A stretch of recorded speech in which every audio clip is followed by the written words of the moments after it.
Good morning, boys and girls. So dahil hindi tayo magpapalito na kalapati ngayon, at hindi rin tayo magluluto ngayon, iba naman ang gagawin natin. So, mag-open tayo ng shop. So, ayan.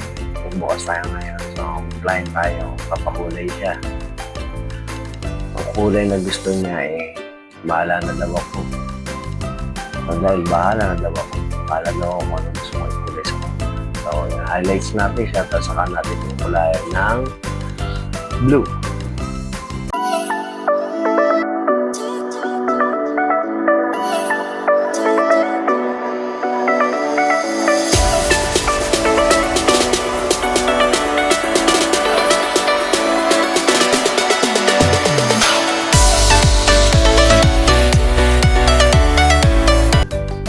At ayan, wala nang pagkakit pa.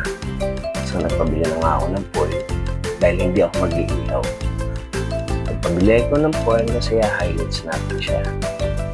Ayan, in-highlights ko na nga pala. So, siya nga pala si Jaisa. Ang hipag ko. Kapatid ni manager.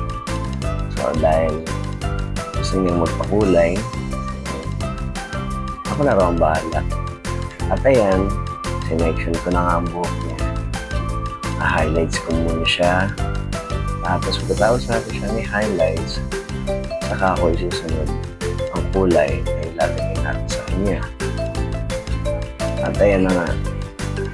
Unti-unti ko na nga siya highlights sa likod. Ayan. Makikita nyo. Sinunod ko na yan sa gilid. Nagtuloy pa nga ako ng mga ilang foil dyan.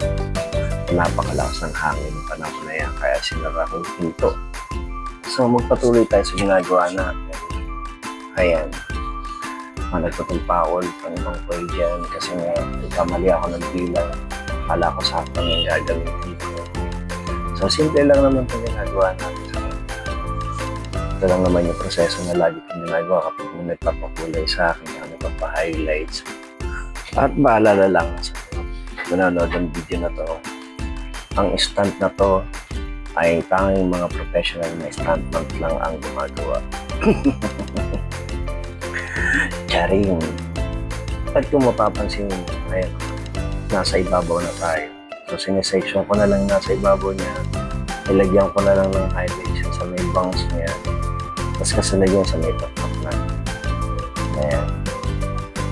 Sinesection na lang natin. So, bigyan na lang tapong balanse para malagyan ng maayos na highlights.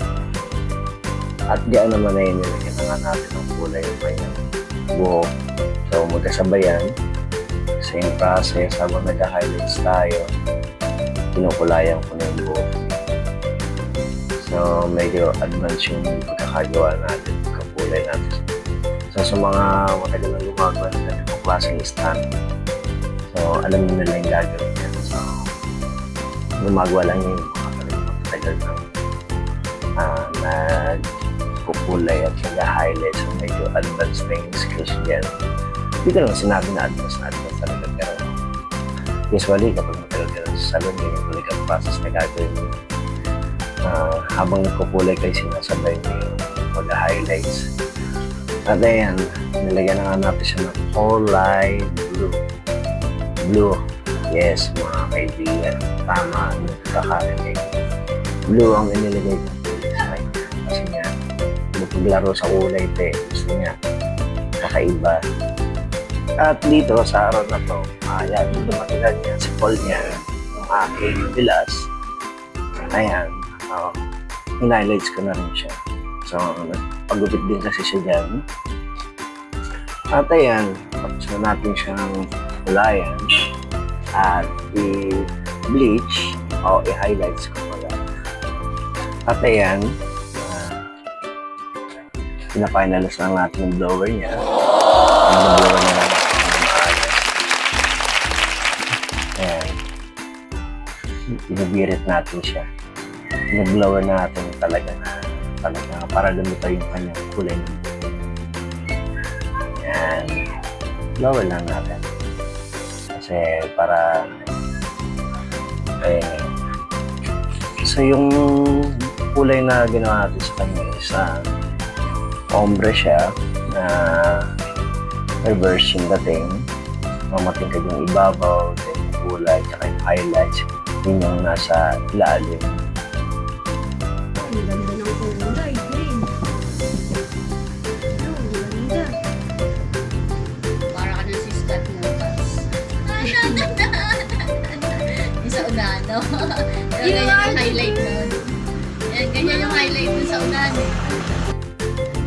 Oh, tingin sa camera. Parang huli kong pakulay nga. Kaya lang ako nag-like. Tingin sa camera kasi. So, please like, share, and subscribe. Comment kayo down below kung sasabi niyo sa kulay na ginawa natin. At kung umabot kayo sa part ng video na to, comment kayo kung taga saan kayo para mabati kayo sa susunod na video natin na shoutout. Bye-bye! Hindi, sabi ko next year rainbow color naman. RGB. Rainbow color. Sound Oo, out. isa-isa. Yung kulay abong.